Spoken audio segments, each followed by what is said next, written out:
Yes. All right, I'm here with author Bjorn Lomborg, whose latest book we'll be talking about, and it's called False Alarm. And I just read it in the last 24 hours and loved it. And we're going to ask you lots of questions, tons of things to talk about. We're going to hit them all. But first, I want to start with, for the audience who's not familiar with one or both of us, what qualities we bring to this discussion and why they should listen to it. People know me as a cartoonist. You might not know I have a degree in economics. I've got an MBA and lots of business experience and lots of experience analyzing complicated things, mostly in the financial world. So that's what I'm bringing to the conversation, sort of an economic bias. And that's exactly what led me to you, because most of what I know on this topic, I learned from you. I don't think you know that, but I'm telling you now. Wow, thank you. So Bjorn, do the same thing. Tell us which of your specific experiences and or talents relevant to climate change as a topic. Well, I think I used to be a statistics professor, teach my students statistics, and one of the things I kept telling was, you think you know a lot about the world, and much of what you know is wrong. And I love to point out all kinds of other stuff, stuff you just think is right, but actually is not when you look at the data. So I kept hitting people and say, you've got to look at the data. And that was really what got me interested in this whole conversation. I'm an old Greenpeacer. I used to be member. No, I wasn't out in a rubber boat or anything, but I was really worried about lots of things. And I was paying member in Greenpeace. And then I read an interview with Julian Simon saying, much of what you think about the environment is wrong. So I took my students, I was like, that can't be true. So I took my students, we went through all this data. We were sure he was going to prove him wrong, but have fun in the process. Turns out that a lot of stuff he said was right. And that's really why I wrote my first book and why I'm still doing this. So I bring a numbers point. I keep saying, look, it doesn't matter about your intentions and stuff, simply matters about the data. And that's what I'm hoping we'll also talk about here today. Right. I watched you, I think for the first time, years ago on a Bill Maher episode where you triggered him into cognitive dissonance. I want to see if you remember this, because I use this example all the time. And the way it was triggered was the world thinks that there are two views on climate change. You're either an alarmist, a real believer, or you don't believe any of it. It's just like none of it exists. Now, you don't fall into either of those camps, and neither do I. And when you're talking to Bill Maher, you basically said, and correct me if I mischaracterize you, basically said, yeah, the CO2 is going to warm the climate. We have to worry about that, but maybe not as much as you think, and maybe we should handle it differently because of the numbers. Bill Maher listened to that and then said some version of, so why do you deny climate change? And I just sat there thinking, that is literally the opposite of what you so clearly just laid out in detail. And he couldn't hear it, because he was stuck the prison of two ideas, as Greg Garfield. And I remember that very clearly, because I was very proud that you actually wrote me right after that. I love Dilbert, so I obviously knew who you were. And actually, my recollection of this was I was doing a satellite interview with Bill Maher, and he was sort of going along and understanding this. Yes, global warming is a problem. It's not the end of the world. We need to be smart about how we invest. But then afterwards, and you actually told me this, because obviously, the satellite cut out, and he was sitting and talking with, what's the guy's name? Salman Rushdie and many others around the table. And they were all agreeing that I was a denier afterwards. So while they were talking to me, they were like, yeah, we get what you're saying. Oh, he's just an idiot afterwards. And I think that's a very sort of stereotypical way of dealing with this. It's much, much easier to say that anyone you disagree with on specific points, they're just idiots in general. But of course, the point is, this is a problem just like all others, and we need to be smart about it, and we aren't right now. Now, in my opinion, you are right on the verge of being completely vindicated in everything you've said for years. We're not quite there, but I feel like you're just going to push them over the edge any minute. Let me go through some specific things. Now, I like to start with the illusions, the things that people think are true that turn out not to. What's the biggest risk to polar bears? Climate change, or? It's the fact that we shoot them. I'm always so surprised. People worry about the fact that we possibly make the world worse for polar bears? It's actually not clear because they also survived without any ice, 5 to 8,000 years ago, and the North Pole. But there's probably an argument there. Maybe 1 or 2 polar bears out of 25,000 polar bears are threatened every year from climate change. We shoot 500 polar bears each year. If you worry about polar bears, maybe we should stop shooting 500 first. So I like to start with this one because it's all the rest of your argument has this quality, which is, how about just stop shooting the bears? There's probably an easier way. Stop shooting bears. Let's do a few more. Do more people die from heat or cold? So vastly more people die from cold. There's a big study in The Lancet that actually for the first time estimated this for the entire world. Turns out that about 600,000 people die from heat, 4.5 million people die from cold. We need to know, and we don't hear that. Yeah, and the reason we don't catch the cold deaths is because they're not exciting. They're not tied to like a specific heat thing that day. They take longer. It's poor people, so we just don't hear but it's mostly the fact that if you have a heat wave, people die like flies in that day or the day after. But if you die from cold, you typically die over the next month. And so there's no obvious thing there. In England in 2015, there were so many people dying that people couldn't get out their loved ones when they died, the bodies, in months because there was just backlog. Never a story, because that doesn't fit the narrative. Again, heat deaths is a problem, but cold deaths is a much bigger problem. All right, you and I both accept that the scientists are right, at least in the sense that humans are creating CO2 and it's causing some warming. The extent of that we'll talk about later. But is the world getting more green, or is it turning to dust? That's a funny one, because we've actually been studying this for about 30 years. Turns out that the world is dramatically becoming more green. Why? Because for an obvious reason, right? An obvious reason. CO2 is a fertilizer. Now, there's other things that are bad about CO2, but it also fertilizes. You know that if you're a commercial grower of, for instance, tomatoes, you put in lots of CO2 in your greenhouse, so you grow bigger tomatoes. We can see that on a global level. So they measure this by the number of leaves on trees and stuff. Imagine the fact that we actually know how many leaves there are, or at least have an estimate.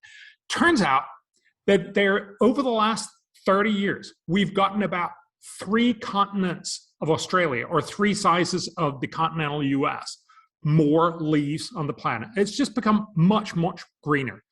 This doesn't, take away the fact that there are also other problems, but this is an amazing and astounding fact that you don't hear. No, I don't think you mentioned this in the book, but indoor farming is obviously going to be huge in the future as we get the economics to work there. And we're going to have to pump in CO2 to the plants because they won't have enough if they're indoors. Very probable. Yeah. So that's one use for that. All right, here's another one. Are the islands that are close to sea level, are they getting closer to being sunken? Because everybody said sea level's rising. So sea levels are rising. And so the natural inclination would be to say, of course, Micronesia or Tuvalu or these other beautiful islands that are just like a couple of feet above sea level will drown. Turns out, no, they won't, because, and a lot of people have actually been studying this, yes, as sea levels rise, they're going to be more threatened, but they're also built from coral reefs. So whenever there's a storm that comes in, they break off old dead coral and actually accrete the islands. So what's happened over the last 30 to 60 years when they've done these studies, almost all of them have grown. Some of them also because of man-made increases, but all of them have grown from natural sources, not decreased. So yes, there is a problem, but it's not, the story back in the 90s where they predicted the Maldives would be gone by now. They're not. And actually they've just, increased with a new big airport because they actually accrete at the same time. We need to hear the whole story again. Now, one of the things that I had never heard before until I saw it in your book was that I didn't realize that a lot of the places we already live are under sea level. And we just build dikes and deal with it, basically. Yes. And we could do more of that. So yes, there's probably about 110 million people that live in places that are already under under the mean sea level. And so if you do a map, you'll think, oh my God, there's 110 million people who have to get scuba gear on every time they need to go outside. And New York Times actually did a story exactly of that. When you do these maps, you think, wow, southern Vietnam, for instance, is almost completely flooded. They saw that for 2050. So they thought, oh, that's because of global warming. But it's already flooded today, in that sense, flooded. Of course, they've actually put up dikes. There's one little province there that produces 1% of the entire world's rice. And they're, of course, diked in all, and they're pretty well off, and they know how to deal with that. If you look at it in Holland, of course, 40% of the country is already flooded, but it's not. Likewise, look at central London, flooded already, but they know how to deal with this. The point is, we're a pretty smart species. Yeah, the thing I always say is I refer to the Adams law of slow-moving disasters. If humans can see it coming for a long time, we're really good at fixing it. We didn't run out of fuel, we didn't run out of food. We did this stuff. Can I just mention one more thing? There's actually a study that's looked at how much land have we lost because of sea level rise, and how much land have we gained despite sea level rise. Turns out that we've gained more than we've lost. Most of this is, the stuff you see from the United Arab Emirates, where they built this whole island that looks like the world, and a palm tree and all that stuff. But of course, you do this all the different places. Much of New York has been actually built out while it's still vulnerable to sea level rise, because it's incredibly valuable land. We know how to do these things, and we do it continuously. All right, let's do another one. Everybody knows that everything's worse now, right? The whole world is falling apart. Our health is worse. We're dying of COVID. We're all getting poorer. Inflation's going to kill us. Basically, everything's worse, isn't it? It seems that way when you look at news. And that's, of course, bad news sells much better than good news. Actually, over the last 25 years, we have lifted about 1 billion people out of poverty, something you've never heard about. Every day on the front page of every newspaper, we could have said, in the last 24 hours, we've lifted 137,000 people out of poverty. How come you never hear this? And the point is, on pretty much all accounts, we're better off. We live much longer. In 1900, we lived to be about 30 years on average. We've got 2 lifetimes now. You live to about 70 or 80 around the world. We're much better. We have much higher incomes. We're also much better educated. It used to be like 80% couldn't read. Now 80 or more % can read in the world, and on and on. Oh, sure. There's some good news. But what about all these climate change hurricanes that are going to be wiping people out and all that? So you hear a lot about this, but actually, if you look at the data, we have very, very patchy data for most of the world for any length of time. We have the best data for the US, and we actually have good data since 1900 for landfalling hurricanes for the US. And despite the sense that you would imagine that has increased, it has not. It's actually slightly, but insignificantly, decreased. That's also true for strong hurricanes. Now, again, the global warming science tell us that we will probably see fewer but stronger hurricanes because of global warming. Fewer is obviously good. Stronger is bad. Turns out that stronger is worse than fewer is better. So there is a problem. But it's not nearly the problem that you think it is. If you look globally on all the weather disasters that the world has had, it turns out that in % of GDP, and you have to do that in % of GDP, because basically if you have twice the number of houses, you will also get twice the amount of damage. If you do it in % of GDP, it's gone down from about 0.3 to 0.2% of global GDP. There's 2 things to take away from that. One is it's declining, not increasing. But the other one is also, that's a very, very small number. All of the climate catastrophes you possibly hear about in total cost you 0.2% now. Wow. All right. So what about let's say, if the US went to 0 emissions, let's say we discovered a magic thing that we didn't share with the rest of the world. It was only in America. And we could push the button and suddenly America only went to 0 emissions. Problem solved, right?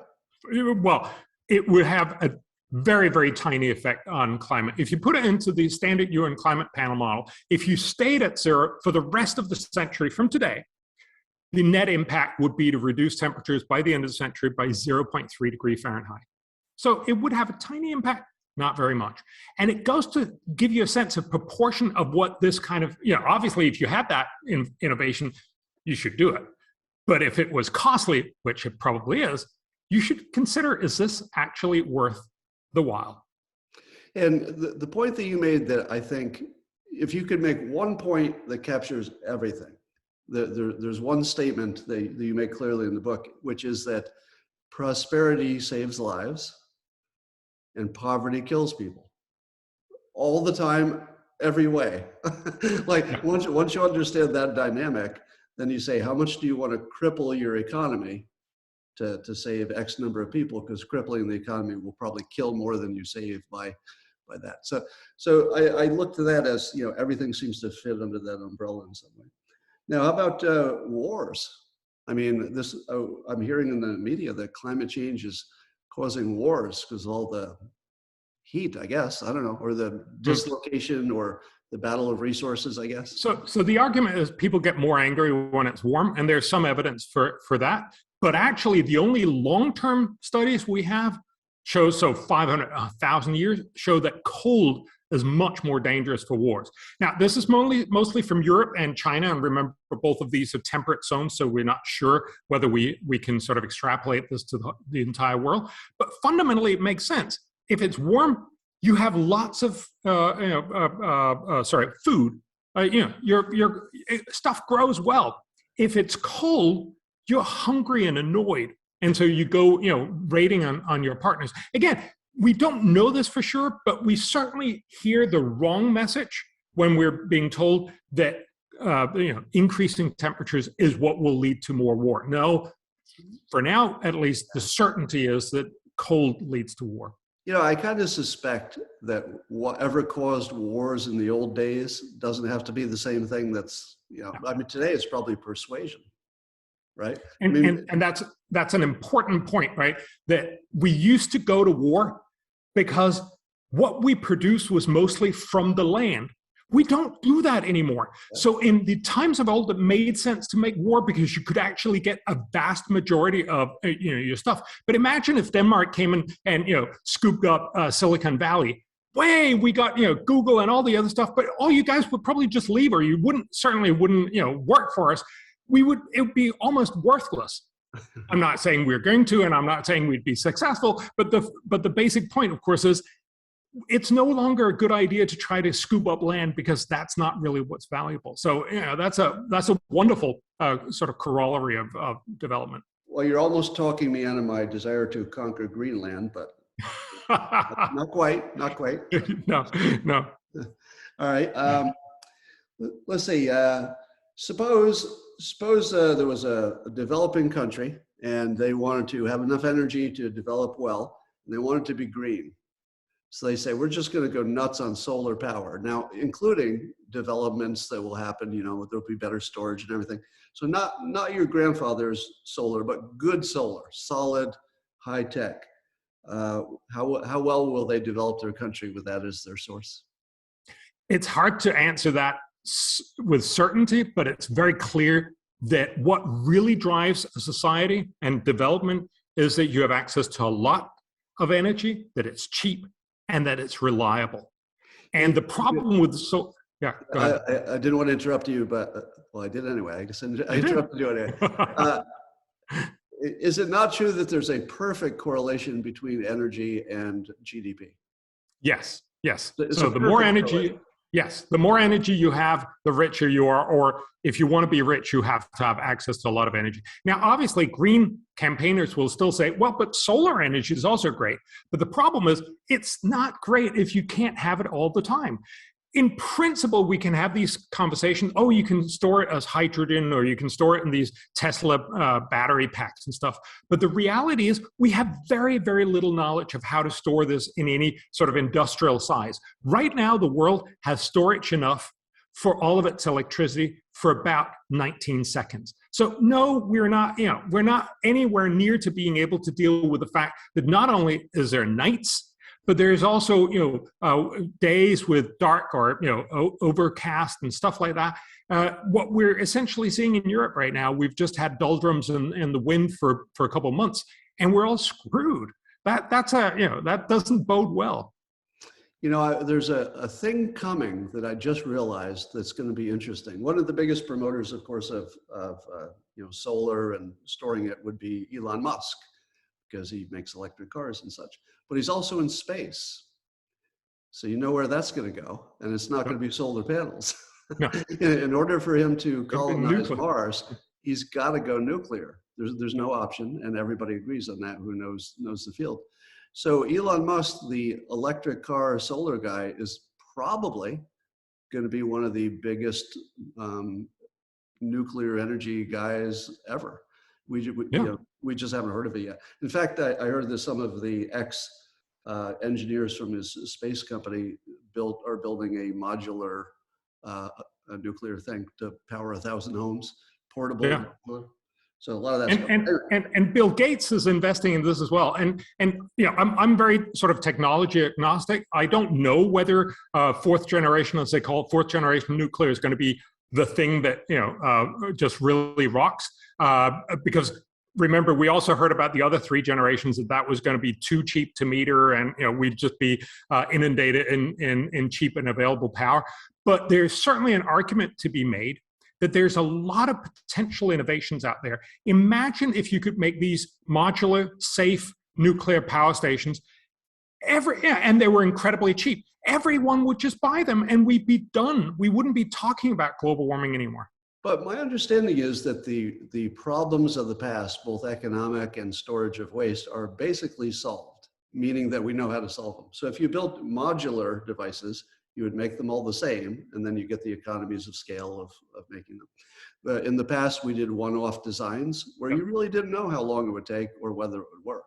That model doesn't make any sense. So we wouldn't do that.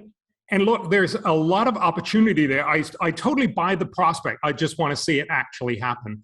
Because there's a lot of vaporware and these kinds of arguments. But I think it underscores the fundamental point that I also try to make in the book.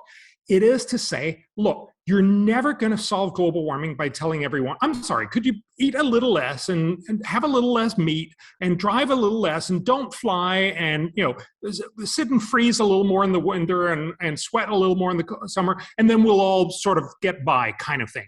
And then realize you have to do more and more of that every year. That's just not going to work. The way we've solved all problems in the world is not by telling people to do with less, but coming up with innovations that make you do more. Back in the 1970s, we worried about food running out. You mentioned that earlier. And the solution was not, I remember my mom telling you got to finish your plate, because otherwise, what about all those poor people in Africa? I never quite understood that connection. But the idea of saying we should eat a little less and then we'll send it down to Africa, of course that's not actually going to solve the problem. What did solve it was the Green Revolution. We innovated basically varieties that produce a lot more food for every acre. If you do that, you're done. Everybody just grows it and everybody gets happy. Of course, there's more to the story than that. But the fundamental point is, if you have innovations, everyone wants it. If you don't have it, it's just going to be incredibly hard. Well, one of your ideas in the book that I think would make a lot of people nervous if they don't have the right kind of experience to evaluate the idea, which is to, I'll use the word massively, increase R&D spending for the new energy sources, et cetera. Now, everybody understands you have to, invest to get new stuff, but I don't think people understand how dependable that is. Meaning that I don't know too many areas where we've put massive resources into it and we didn't produce something. Every time there's a war, it seems like we produce a whole bunch of new stuff. And let's just point out, neither of us are advocating that, right?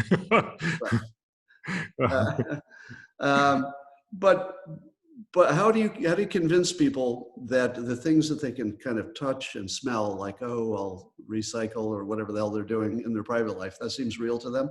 How do you convince them that X dollars put into research and development can reliably turn into a solution when you can't even describe what the solution would look like? What comfort could you give somebody? So you're definitely right. It's much easier, and that's why politicians are doing this, to say, see, we built this big wind turbine park. You've done something. Yes, it cost a lot of money. It's pretty much a waste of money and won't cut very much, but it feels like, and you can go and cut a cord. If you fund eggheads, it feels like you're not really doing anything. But remember, there's a great example of what happened with fracking. Fracking was essentially an idea for a long time that in principle, there was a lot of gas in the underground in some places that you couldn't get to, but it'd be really cool if we could. And so some guys, including Mitchell in Texas and many others, thought it'd be fun to see if we can do this, but they couldn't afford it and they didn't know exactly how to do it.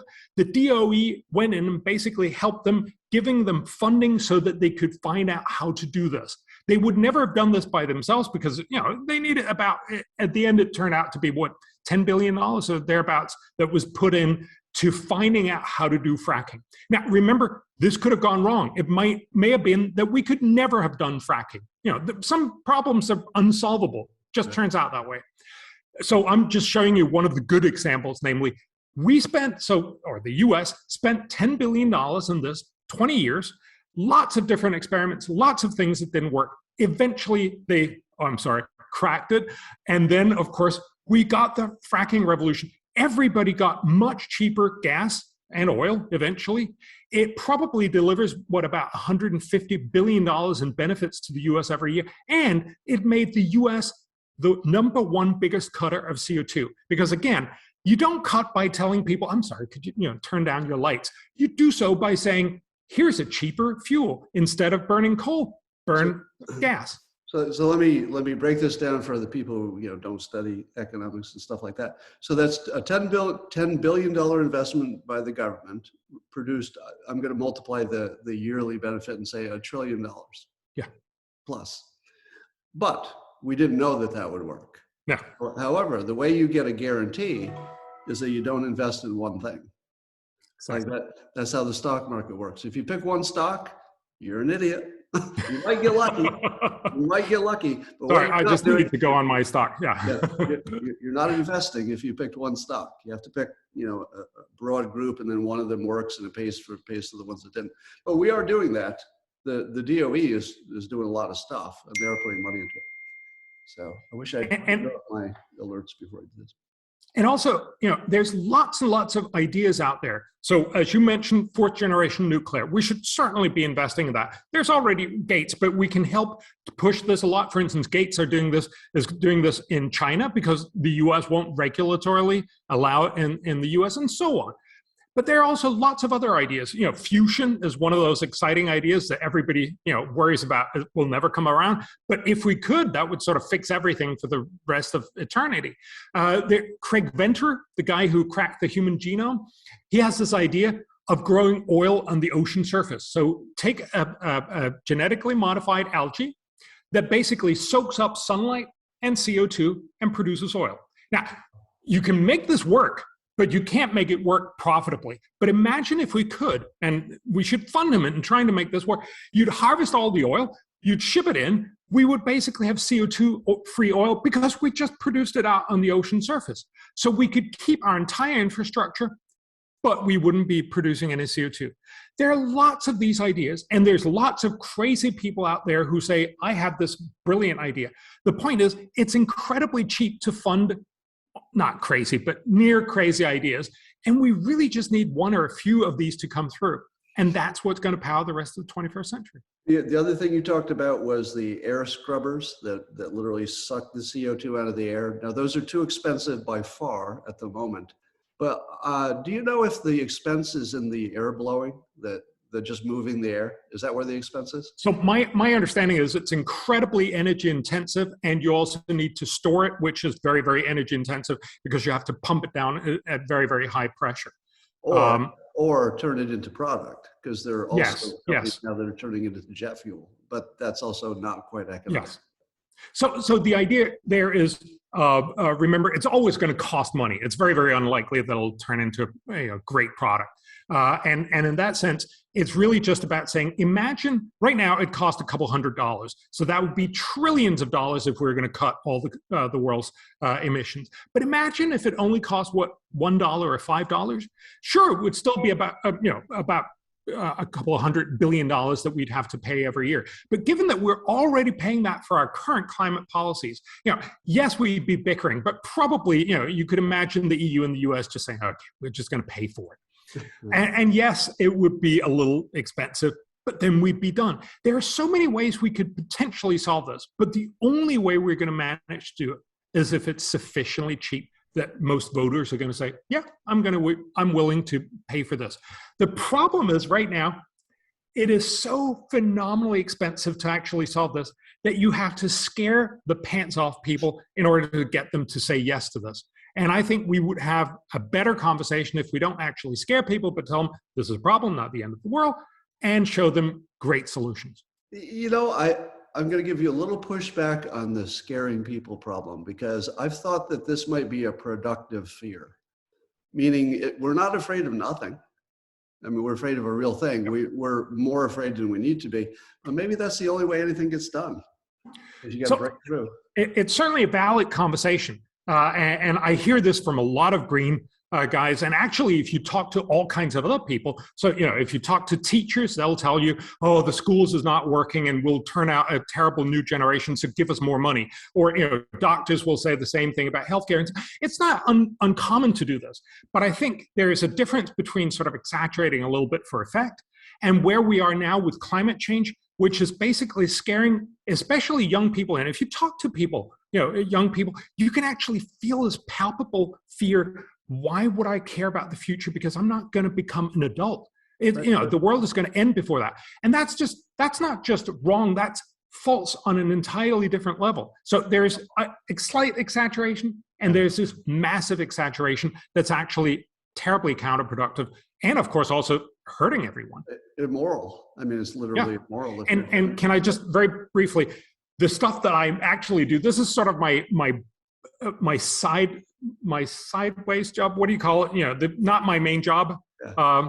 Because my main job is actually working with a think tank where we look at what are the most important places where we can spend money and do good in the world. It's called the Copenhagen Consensus. So this is about nutrition to small kids, or tuberculosis, or malaria, and all these other boring big problems. Stuff you rarely hear about because it's not sexy. If you over worry about climate change, it also means you end up under worrying about all these other things. So there's a real cost. I talk to charities that want to do something about a very particular problem, and they tell me, is there a way we can link this up to climate change? Because then we can get more money. Yeah. And you're like, that's not how the world should work, right? I get why they're trying to do it, but that's actually a world sort of run off the tracks. So it seems to me that the people driving climate change are the people with the wrong talent stack. You've got your artists, your politicians, and your scientists. And one thing that all three of them have in common is they can't do economics. And ultimately, like you're saying, everything is a choice of economic choices. And they don't consider economic costs. They don't consider all of the second order effects. None of that. It's like there's no one else is happening at all. So if we were to do this smarter, let's say a smarter approach to looking at it, we talked about the dumb ways. One of the things you say is to stop ignoring the rebound effect. Explain to people what the rebound effect is. So rebound fundamentally is when you make things cheaper, you also use more of it. And very often people only think about the first part. So for instance, I'm vegetarian, so I've been invested in this whole conversation. People say, stop eating meat and then you'll fix a lot of the problem with global warming. Actually, it turns out that's not true. You'll probably fix 4%. But the problem is going vegetarian is also cheaper because you don't buy those expensive steaks. What do you do with that extra money? You go on a vacation to, Cancun or something, right? So you actually end up making more emissions elsewhere. Turns out that negates about half of what you tried to do with going vegetarian. You forget that conversation often, and we do this in so many different ways. What's happened with lighting, for instance, because we now have LED lights, it's incredibly much both cheaper and more effective to light we've just become a much, much brighter world. Turns out that, in times of old, sort of 300 years ago, you could only afford a candle, 20 minutes a day. But now you can afford a lot more. Turns out that over these last 300 years, estimates seem to indicate that everywhere you spend about 0.7% of your income on lighting. So, we just put up all these Christmas lights now that we can afford it. All right. The thing that drives me crazy is when the scientists mostly are doing a 50-year economic prediction, which no economist believes is even a thing. Like, it's just a ridiculous concept. We don't know what's happening next quarter most of the time, but 50 years is just a crazy amount because so many things will happen between now and then. But one of the things you pointed out was the first thing I saw when I saw the scare thing about the hit on the GDP we'll have in 50 years or 80 years.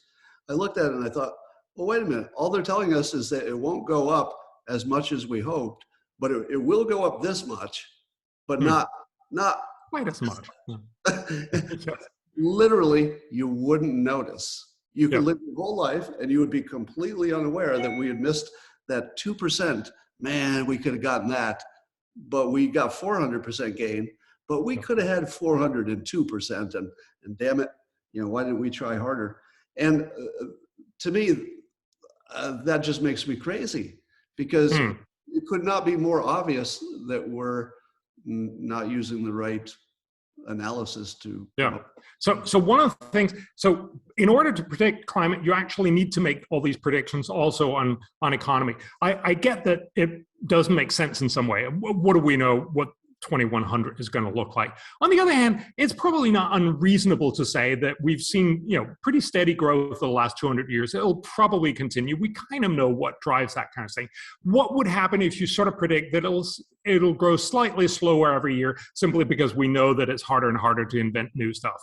What will happen? What they find, and this is the UN's own estimate, by 2100, the average person in the world will be 450% as rich as he or she is today.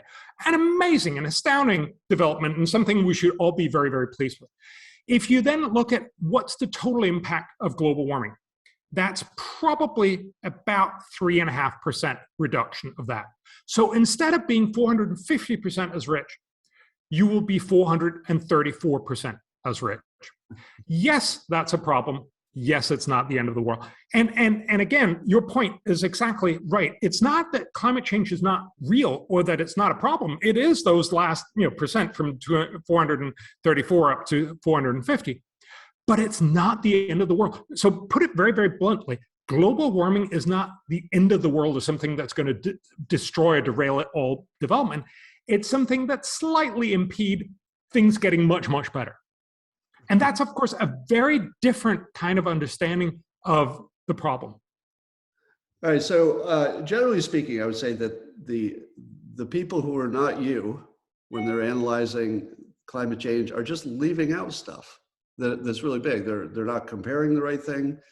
They're looking too far into the future. They're forgetting the rebound effect. They're forgetting opportunity cost, which you described using different words. And I'm not sure economists have enough of a role in this. Like, that's what's bothering me. It feels like the scientists, the artists, the politicians have taken the lead, and they're all the wrong people. Like, they need to be. Well, they're part of the people, but people love to say follow the science, and yes, we should definitely listen to the natural science, but you also need to listen to the social science or the economics of this.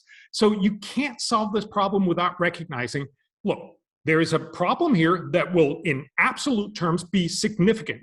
We're talking many trillions in cost, but the policies are also a lot of trillions and could very easily become a lot more trillions than the original ailment that we're trying to fix. You need to realize that both climate change is costly, but the climate policies that you're proposing are costly. So we need to find out, how do you minimize that? Actually, it's not like the economists haven't noticed this. They've spent the last 30 years looking at this. So climate economists, especially a guy named William Nordhaus, he actually got the Nobel Prize in economics for this in 2018. He's basically looked at models where he say, how much of a problem is climate? how much does it cost to do something? Since we have to pay both, you have to find the place where you minimize the total cost of these two things.